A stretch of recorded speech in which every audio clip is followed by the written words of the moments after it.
नमस्कार, मी Shreya Bugade. Vibes Media presents फाउंडर्समध्ये तुम्हा सगळ्यांचं मनापासून स्वागत. आपल्या ह्या कार्यक्रमाचे हॉस्पिटॅलिटी पार्टनर्स आहेत the SSK Solitaire. Soni Gifts Nashik का एक लीडिंग लाइफस्टाइल और गिफ्टिंग डेस्टिनेशन है. 70,000 से भी ज़्यादा ब्रांड्स आपको अंडर वन रूफ यहीं पे मिलेंगे. Home decor, kitchenware, gifting, lifestyle products और सीजनल कलेक्शंस का भी यहाँ बहुत बड़ा कलेक्शन है. वन रूफ 1000 चॉइसेस, यही सोनी गिफ्ट्स की असली पहचान है. चलिए आइए मिलते हैं सोनी गिफ्ट्स के डायरेक्टर मिस्टर नितिन मुल्तानी से. सर, तुमचं मनापासून स्वागत, बहुत बहुत स्वागत है आपका हमारे शो में. आजकल का जो ट्रेंड है वो सब ऑनलाइन गिफ्टिंग और शॉपिंग का है. हालांकि मैं उसमें से नहीं हूँ. I like to personally go to a shop and मुझे ऐसे लगता है क्योंकि वो एक एक्सपीरियंस है. लेकिन आपका जो बिजनेस है वो मोर देन 70,000 प्रोडक्ट्स आपने कहा कि सोनी गिफ्ट्स में अवेलेबल है और इतना वो पॉपुलर है. लेकिन ये चेंजिंग ट्रेंड के बारे में आप इसको कैसे, किस नज़रिए से देखते हैं, क्योंकि since you are in the gifting business? नहीं, ये दिक्कतें आई हैं जैसे आपने बताया, पर आज भी जैसे आपने कहा कि मुझे पसंद है कहीं शॉप पे जाके शॉपिंग करना है, हम भी घर पे बोलते हैं अरे जाओ मार्केट घूमो. आज ये पर्सनल रिलेशन डेवलप होता है जी. और आज भी हमारी इंडस्ट्री में, हमारी फील्ड में एक वो बात है कि टच एंड फील. जी. तो क्रॉकरी हुआ, स्टील प्रोडक्ट हुआ, अप्लायंसेस हुआ, ऑनलाइन में रेट हो रही दिक्कत आती है पर हम उनको अच्छी तरह फाइट करते हैं. और एक ही छत के नीचे इतने सारे प्रोडक्ट्स मिलते हैं कि भाई हमने एक बोलते हैं ना, नासिक का एक टूरिस्ट भी कोई आए तो उसको लगता है यहाँ विजिट करे, क्योंकि काफ़ी चीज़ें हैं, बच्चे से लेके बुजुर्ग तक. जैसा आप बोलोगे, toys, crockery, steel, plastic, appliances, more than 70,000 products है. तो ये चीज़ों के कारण और हम एकदम अपग्रेड रहते हैं कि हाँ, जो नया आया है वो हमारे शॉप पे होना ही चाहिए. I am sure. सर, आपका जो ये पूरा जर्नी रहा है, ऐसी कोई बात है जो आप हमारे जो ऑडियंस है उनके साथ शेयर करना चाहेंगे? जो भी बिजनेस ओनर्स है या स्टार्टअप्स है जिनके, आप अपने अनुभव से उनको कुछ बताना चाहेंगे? कि हाँ, मैं बताना चाहूँगा कि काफ़ी जनरेशन ऐसी जो बिजनेस में नहीं आ रही जी. बाहर का एजुकेशन है या जो भी कारण है कि पेरेंट्स को खास करके, या जो ओल्ड जनरेशन वो बिजनेस करे कि न्यू जनरेशन का सुने. ये हमारे डैडी ने सपोर्ट किया था. एट द एज ऑफ 13-14 उन्होंने मुझे बोला था आपको ये 2 काम किए हैं, आपकी मर्जी कैसे करना है. एक वो अच्छा सा सपोर्ट मिला था कि नहीं तो आज जनरेशन कोई आता है सुनता है. अभी 4th जनरेशन ने एंट्री की है. मेरी बेटी ने MBA किया है, अभी वो आती है शॉप पे, हम सुनते हैं उसका कि वो HR किया है, उसने 2-3 मार्केटिंग वगैरह 2-3 MBA किए.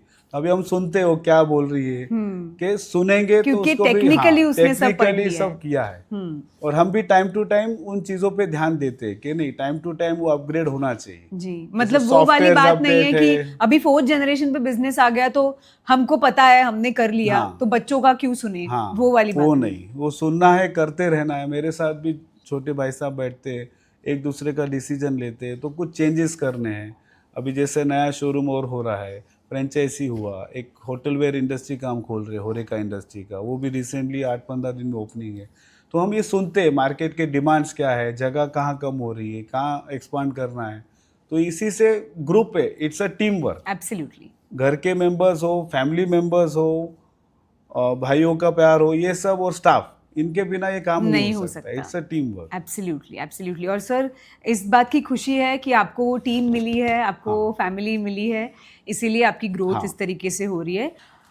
सर, आपके बिजनेस के साथ साथ हमने ये भी सुना है कि क्योंकि आजकल कोई भी बिजनेस को लोगों तक पहुंचाना हो तो उसके लिए मार्केटिंग, ब्रांडिंग बहुत ज़रूरी होता है. तो हमको वहाँ पे ऑन ग्राउंड प्रेजेंस दिखाना पड़ता है.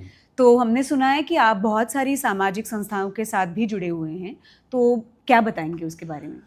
तो हम चाहते हैं कि कोई ना कोई एंगल से, जैसे कोई सोशल काम कर रहा है, कोई कारोके सिंगर का काम हो रहा है, कोई मीडिया रिलेटेड है, किसी कोई भी एंगल से हम इवेंट हो रहा है, दांडिया होती है हर जगह नासिक में, तो हम कहीं ना कहीं कोई ना कोई एंगल, गिफ्ट के थ्रू, कुछ भी एंगल से हर जगह प्रेजेंस रहते हैं. जी. जी. तो ब्रांडिंग ये साल भर चलती है। मेरे को वो बिजनेसमैन का नाम याद नहीं आ रहा है, पर किसी ने मुझे बोला था ये माँ की कोख में भी जब बच्चा रहता है ना, ये आवाज़ जाती है। और आज भी वो ब्रांड उतना ही एक्टिव है जितना 70 साल पहले था। जी। तो आज तो हम नासिक में बैठ के आपके नासिक के बिजनेस के बारे में बात करें, बट आई एम श्योर कि बहुत जल्द आपका पैन इंडिया में Thank you. ये बिजनेस फैले, और हमारी बहुत सारी शुभकामनाएं Thank आपके you, साथ। हाँ। Thank you so much for giving us your time. बहुत बहुत शुक्रिया। Thank you. Thank you. आता आपण भेटणार आहोत मिस्टर संतोष बाविस्कर यांना, जे आहेत फाउंडर आणि ओनर हॅपरस फुटवेअर इंडस्ट्रीचे। गेले 25 वर्ष ते या फुटवेअर इंडस्ट्रीच्या व्यवसायामध्ये आहेत। इंडस्ट्रियल सेफ्टी शूज, युनिफॉर्म्स आणि सेफ्टी इक्विपमेंट्स हा त्यांच्या बिझनेसचा मुख्यतः भाग आहे।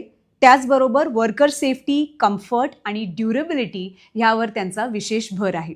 मॅन्युफॅक्चरिंग, प्रोडक्ट इनोव्हेशन आणि इंडस्ट्रियल सेफ्टी सोल्युशनमध्ये ते स्पेशलाइज करतात। भेटूयात संतोष बाविस्कर यांना। सर, तुमचं मनापासून स्वागत आहे। नमस्कार. नमस्कार। ही गोष्ट जितकी महत्त्वाची आहे तितकी ती पटकन सहज आमच्यासारख्या कॉमन लोकांच्या डोक्यात येणारी नाही आहे की तुम्ही इंडस्ट्रियल फुटवेअर बनवता। तर सगळ्यात आधी तर तुमच्याविषयी हा व्यवसाय कसा सुरू झाला आणि तुमच्या बिझनेसविषयी जाणून घ्यायला आवडेल। माझी सुरुवात म्हणून एक छोट्याशा कुटुंबात झाली, कारण सर्वसामान्य कुटुंब होतं आपलं. आणि गावातून जसं शिक्षण झालं, गावातून लगेच मुंबईला आलो आम्ही काम रोजगारासाठी. ठीक आहे. नंतर काही रोजगार करण्यासाठी मग आम्हाला त्यांनी फुटवेअर इंडस्ट्रीमध्ये, फुटवेअर शॉपमध्ये मी सुरुवातीला कामाला लागलो. काही माहीत नव्हतं. Normal footwear shop? हो, नॉर्मल रिटेल शॉप असतं, त्याच्यामध्ये कामाला लागलो. जेव्हा मी या व्यवसायामध्ये आलो, नंतर ही गोष्ट समजत गेली की आपल्याला हा व्यवसाय आहे, याच्यात आपण 3 वर्ष काम करतोय, पुढे काय. तो वाय क्रिएट झाला. आणि नंतर बघितलं की हा व्यवसाय पाहतो मी, जेव्हा घरातून बाहेर पडतो तर प्रत्येकाच्या पायामध्ये शूज असायचे, कारण मी त्या व्यवसायात होतो, मला शूजच दिसायचे. सर, खरं सांगू मला पण शूजच दिसतात। मला प्रचंड आवड आहे फुटवेअरची, म्हणून अगदी आवडीचा माझा विषय आहे। म्हणून मी तुम्हाला विचारत होते की ही त्याला बिझनेसमध्ये कन्वर्ट करायचं आणि हे करायचं, ही आयडिया कुठून आली? सो एनिवे, तुम्ही कंटिन्यू करा की शूजच दिसायचे सगळ्यांच्या पायातले। तर शूज दिसायचे. नंतर मला 3 वर्ष आपण शिकलो, मग आता पुढे काय करायचं, पुढे काय करायचं ही गोष्ट करता करता करता विचारात आले की पुढे काय करायचं. नंतर आमचे जे एक रिलेटिव्ह होते, त्यांनी आम्हाला एक शॉप स्टार्ट केलं आणि मदतीला आम्हाला तिथे बोलवलं. ठीक आहे. तर आपली पहिल्यापासून किंवा चांगलं काम करायचं, चांगलं रिझल्ट येतात, त्याच्यातून आपण विचार केले की यार आता हे आता स्टार्ट केलं आहे आपण, आणि आता हे आपण आपला व्यवसाय कसा स्टार्ट करू शकतो, कारण आपण शिकलो याच्यामध्ये. ठीक आहे. तिथूनच आपल्या फुटवेअरची जर्नी सुरुवात झाली आणि तिथूनच आम्ही फुटवेअरमध्ये प्रवास स्टार्ट झाला आमचा. पण इंडस्ट्रियल फुटवेअर आणि मग त्याच्यातनं होणारं, मला तर वाटतं की हे सामाजिक कामच आहे खूप मोठं, तर ती आयडिया कशी आली सर? तर जेव्हा आम्ही एका दुकानामध्ये बसलो होतो, आमच्याकडे एक कस्टमर आले होते. तर त्यांनी ते शूज आमच्याकडनं घेतले. स्कूलचे विद्यार्थी होते आणि म्हणजे शाळेचे बूट? हो हो, कॉलेजचे विद्यार्थी होते आणि शूज घ्यायला आले आमच्याकडे. तर 1 आला, 2 आला, 3 आला. तर ते 8-10 दिवस कंटिन्यू 10-15 विद्यार्थी आले. तर मी सहसाला विचारलं, अरे तुम्ही कुठल्या कॉलेजचे आहात आणि काय करतात? तेवढे आम्ही हॉटेल कॅटरिंग कॉलेजचे विद्यार्थी आहोत आणि आम्हाला शूज तिथे कंपल्सरी लागतात. तर मी त्यांना विचारलं तुमच्याकडे किती विद्यार्थी? तर बोले 500 विद्यार्थी. मग आम्ही जेव्हा आमचं रिटेल शॉप होतं, माझ्या लक्षात आलं की जर मी यांच्याकडे गेलो तर मी 500 जणांना शूज देऊ शकतो. तो माझ्यासाठी एकदम टर्निंग पॉईंट ठरला किंवा मोठा स्केलमध्ये बिझनेस करण्याचा. मग आम्ही त्यांच्या कॉलेजशी कोऑर्डिनेट केलं, त्यांच्याकडे गेलो, त्यांची नीड समजून घेतली की त्यांना शूज कसे लागतात. त्यांना वॉटरप्रूफ शू लागत होते, स्लीप रेसिस्टंट लागत होते, आणि ते 12 तास विद्यार्थी उभे राहतात. गोष्टी तुम्ही जाणून घेऊन त्याचा अभ्यास केला? हो, 12 तास ते मुलं उभे राहतात, ते काम करतात. ती वस्तू समजली, मग आम्ही त्या लेवलनी फॅक्टरीमध्ये गेलो, त्याच्यावरती R&D केलं, त्या लेवलने शूज बनवले. शूज त्यांना दिले आणि त्यांना आवडलं, आणि त्या टायमाला आम्हाला डायरेक्टली 500 पेअरची ऑर्डर मिळाली. तो एकदम टर्निंग पॉईंट झाला की आपण रिटेलमधून डायरेक्ट होलसेलमध्ये व्यवसाय करू शकतो. ओके. आज तुम्ही इथे आहात आणि इतकं मोठं तुम्ही काम करताय, तर नवीन पिढीला, आपल्या सगळ्या युवा पिढीला तुमच्याकडनं जर काही काय आपण म्हणू की कानमंत्र द्यायचा असेल की हा अशा पद्धतीच्या बिझनेसमध्ये किंवा एनी बिझनेस, तर तुम्ही काय सांगाल? मी आपल्या तरुण मित्रांना जरूर सांगेल किंवा तुम्ही व्यवसाय करताय, खूप चांगली गोष्ट आहे. स्वप्न मोठे बघा, स्वप्न मोठे बघा, पण सुरुवात तुम्ही छोट्यापासून लगेच करा. कारण कुठलीही गोष्ट इमिडिएटली मोठी होत नसते. तर तुम्ही जर खूप मोठी लगेच करायला गेलेत, त्याच्यातले ते लूप फॉल असतात, ते तुमच्या लक्षात येणार नाही. बरोबर. तुम्हाला मोठं व्हायचं असेल ना, तर तुम्हाला परिवाराची साथ असणं खूप गरजेचं आहे. ॲब्सोल्युटली. कारण पैसा कमवताना कुटुंब म्हणतो ना, तेच गरजेचं, खूप गरजेचं आहे. बरोबर. हो. म्हणजे व्यवसाय पण तुमचा असं झाला पाहिजे की तो वाढत गेला पाहिजे, पण खाली पण तेवढा मजबूत असला पाहिजे. अडीअडचणी आले, संकट आली ना, तर तुमचा बिझनेस हल्ला नाही पाहिजे. बरोबर. कारण निवडताना पण असा निवडा त्याचा सखोल अभ्यास करून मग Yes. निवडा. बरोबर. की तो व्यवसाय मोठ्या लेवलनी तुम्ही वाढवू शकता आणि तेवढाच तो मजबूत पण खाली टिकून राहू शकतो. तर फाउंडेशन स्ट्रॉंग करा पहिलं. वा. सर, असंच त्या पिंपळाच्या झाडासारखाच तुमचा व्यवसाय आणखीन असाच मोठा होऊ दे, ह्या आमच्या तुम्हाला शुभेच्छा. तुम्ही इथे आलात, एवढा वेळ दिलात, थँक्यू सो मच. खूप खूप धन्यवाद. धन्यवाद. आणि आता आपण भेटणार आहोत मिस्टर प्रशांत लोहार यांना, founder Aryan builders and developers. Aryan builders and developers हे रेसिडेन्शियल प्रोजेक्ट डेव्हलपमेंटमध्ये विशेष काम करतात. त्याचबरोबर क्वालिटी कन्स्ट्रक्शन, ट्रान्सपरन्सी आणि टाईमली डिलिव्हरी ह्यावर त्यांचा विशेष भर आहे. मॉडर्न लाईफस्टाईल आणि प्रॅक्टिकल लिव्हिंग स्पेसेस या संकल्पनेवर आर्यन बिल्डर्स अँड डेव्हलपर्स गेले अनेक वर्ष नाशिकमध्ये कार्यरत आहेत. भेटूयात मिस्टर प्रशांत लोहार यांना. प्रशांत सर, तुमचं मनपूर्वक स्वागत आहे आमच्या कार्यक्रमामध्ये. धन्यवाद. एक बिल्डर म्हणून आणि इतकी वर्ष तुम्ही या व्यवसायात कार्यरत आहात, याकडे तुम्ही कसं बघता? घर बांधणं म्हटलं ती आपण एक छोटं चार भिंतीतलं एक घर असतं. पण इमारत म्हटलं तर इमारतमध्ये कमीत कमी 15-20 कुटुंब राहतात, ते एकत्र येतात, त्याला इमारत म्हटले जातात. आणि ती इमारत बांधल्यानंतर जे लोकांच्या भावना जोडतात त्या सर्व समाज, सर्व लोकांचे जोडतात. बरोबर. आणि घर बांधणं म्हणजे याच्या घरातली एक कुटुंब पसतं, तेच एकत्र राहू शकतात. म्हणून ते घरमध्ये आणि इमारतमध्ये फरक आहे. पण आता त्याच्यामध्ये खूप फॅक्टर्स इन्व्हॉल्ड आहेत की लोकॅलिटी कुठली आहे, घर किती मोठं आहे, तिथे सोयी सुविधा कशा आहेत, एम्युनिटीज कशा आहेत. सो याकडे बघताना आपल्या कंपनीकडून त्या दृष्टीकडे तुम्ही कसं बघता आणि लोकांसाठी तुम्ही काय सल्ला द्याल की जेव्हा एखादं नवीन घर विकत घ्यायला जेव्हा लोक जातात तेव्हा नेमके कुठले मुद्दे त्यांनी लक्षात घ्यावे? घर घेताना त्यांनी, आपण जिथं घर घेतो आहोत नवीन प्रकल्पामध्ये, तिथं जवळपास काय काय आहे, शाळा आहेत का, कनेक्टिव्हिटी आहेत का, रोड चांगले आहेत का, जवळ त्यांना कनेक्टिव्हिटी सिटीपासून तिथे अंतर आहे, या सर्व गोष्टी त्यांना पाहणं गरज आहे. बरोबर. आणि ते त्याचे नाही राहिलं तर मग त्यांना ते त्यात मॅच नाही होत. बरोबर. म्हणून या सर्व गोष्टी त्यांना, म्हणजे ऑलरेडी एकदा घर घेतलं तर ते छोटी गोष्ट नाही आहे, म्हणजे आपण बदलू शकतो. कारण मोठी इन्व्हेस्टमेंट, गुंतवणूक असते. 20-25 वर्षापर्यंत नाही म्हटलं तरी मिडियम लोकांना तिथं राहावं लागतं. बरोबर. मग तो हे विचार करून त्यांनी या गोष्टी सर्व पाडायला पाहिजे आणि पाहायला पाहिजे. म्हणजे जेणेकरून त्यांना ते बाहेर गेल्यानंतर पण त्यांच्या फॅमिलीला कुठेही इझी जाता येईल असं कनेक्टिव्हिटी पाहिजे. सर, पुढचं विजन काय आहे आर्यन बिल्डर्स अँड डेव्हलपर्सचं? आणि आता अजून आपल्या गेस्टसाठी आणि क्लायंटसाठी काय काय प्रोजेक्ट्स आपण पुढे घेऊन येणार आहात? पुढचं प्रोजेक्ट म्हटलं तर आमच्या आर्यन लाईफ वन म्हणून एक अंबडला मोठा प्रोजेक्ट आहे. 4.5चे फ्लॅट आहेत, 57 शॉप आहेत आणि एकदम कमी किंमतमध्ये आम्ही 17,51,000मध्ये 1 BHK 50+ अम्युनिटीजमध्ये देतो आहे. नाशिकमध्ये म्हटलं तर एकमेव बिल्डर एवढा अंबड ठरच्या, म्हणजे ताज हॉटेलच्या पाठीमागे आमची साईड आहे, त्याच्यात आम्ही सर्वात स्वस्त फ्लॅट देणारे आम्ही आहोत. आणि जवळ MIDC आहे, सातपूर MIDC आहे, अंबड MIDC आहे.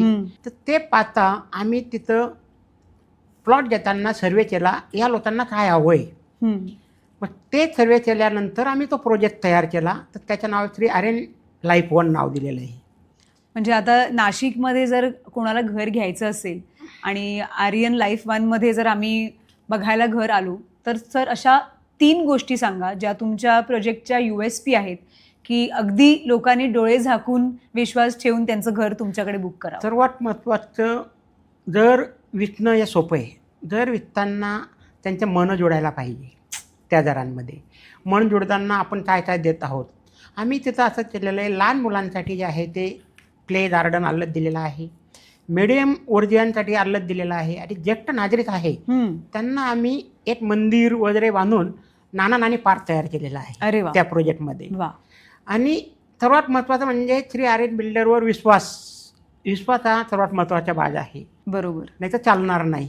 खरंय. एकदा विश्वास जमवलं तर नंतर काही कामाचं नाही आहे. बरोबर. आणि गरिबांचे बिचाऱ्यांचे ते 2-2 रुपये जमा करून पैसा जमा केलेला आहे. अगदी घर घेताना तर हा. पैशाची खूप तडजोड, आणि आपण जसं म्हणतो की जमापुंजी जी असते लोकांची ती आपण घर घेताना अगदी लागते. अगदी बरोबर. बरोबर. आणि मग त्यांच्या जमापुंजीमध्ये आपण एका वेळेत एका प्रोजेक्टमध्ये मार्जिन कमी कमवलं चालेल, पण एवढे 400-450 लोकांचे आशीर्वाद त्याचे मिळाले तर त्याच्यातनं पुढे निश्चितच कुठलाही मोठा प्रकल्प उभा राहू शकेल. वा, किती छान सर तुम्ही बोललात, खरोखर आहे. थोडक्यात तुम्ही तुमच्या स्ट्रगल विषयी आणि ह्या पूर्ण प्रवासाविषयी काय सांगाल? ट्रगल म्हटलं तर डायरेक्टली मी बिल्डर म्हणून आलेलो नाही आहे. माझी सुरुवात जी झालेली आहे ते आधी सातपूर MIDC, अंबड MIDC मधून मी उभा राहिलेलो आहे. मग तेव्हा मी त्यात प्लॉट देतानाच विचार केला तर आपण इथं एक मिडियम लोकांसाठी प्रोजेक्ट उभा राहायला पाहिजे अफोर्डेबलमध्ये, 50+ अम्युनिटीज देणारा हा त्या एरियातला 8 ते 9 किलोमीटरच्या रेडियसमध्ये पहिला project Shri Aryan builder and developer आहे. कुठलाही व्यवसाय करायचा असेल किंवा एखादी नवीन गोष्ट घराबाहेर पडून करायची असेल तर त्यासाठी घरच्यांची आणि आपल्या कुटुंबियांची साथ मिळणं फार महत्त्वाचं असतं.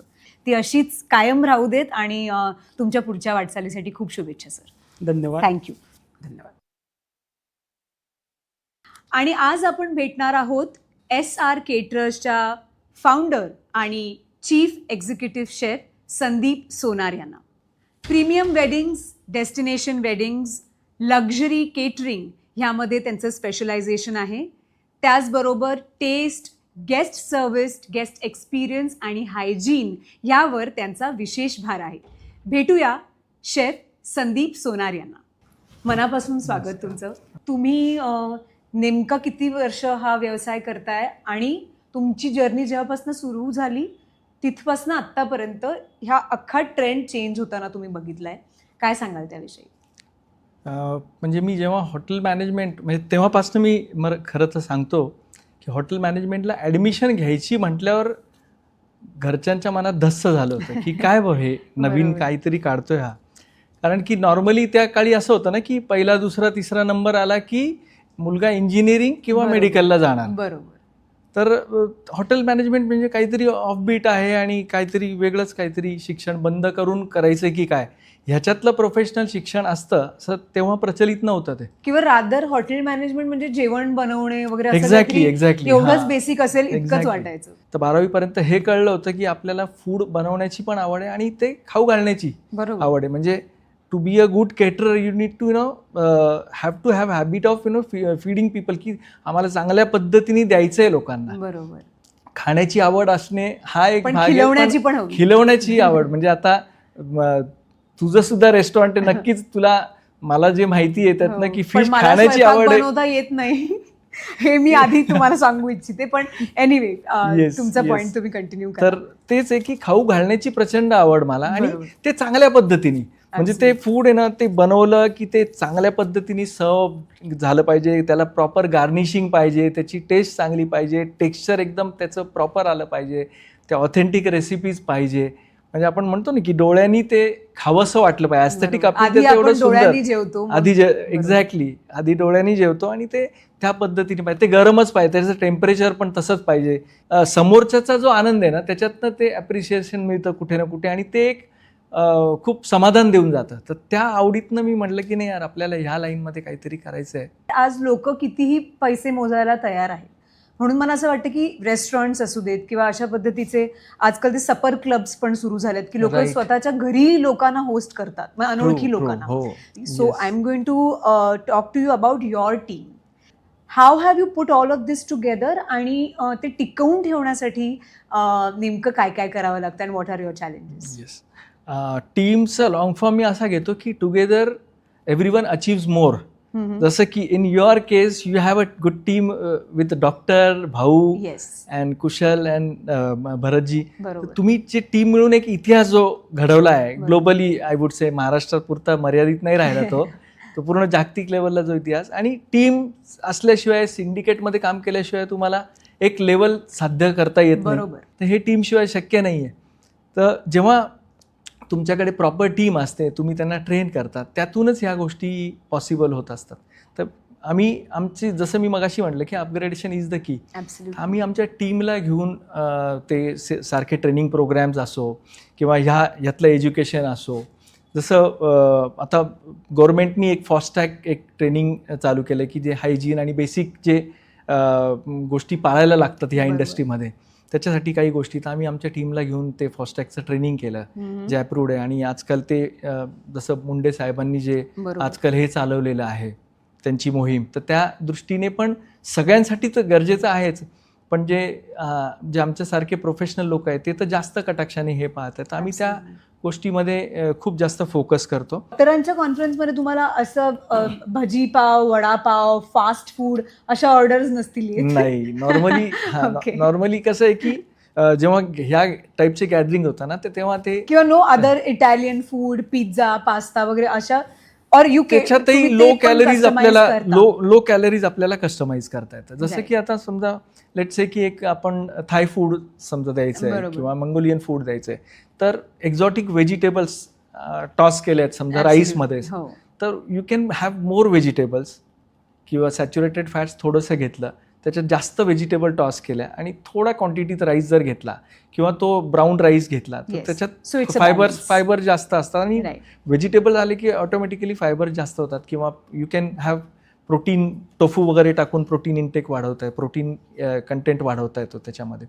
तर इंडिव्हिज्युअलच्या हिशोबाने आपल्याला तो कस्टमाइज करता येतो. मला प्रेक्षकांना सांगायचं आहे की सरांचा हा इंटरव्ह्यू अराउंड लंच टाइम सुरू आहे आणि आम्ही कोणीच अजून जेवलेलं नाही. त्याच्यामुळे सर आता हे जे सगळे एक्झॉटिक व्हेजिटेबल्स आणि हे सगळं बोलतायत त्यांनी माझ्या तोंडाला पाणी सुटलंय. आणि अशीच तुमची घोडदौड वाटचाल आणखीन पुढे जाऊ देत. आणि नक्कीच. आमच्याकडनं तुम्हाला खूप खूप शुभेच्छा. Thank thank you you for so your time. much. Thank you for being with us. Thank you so much.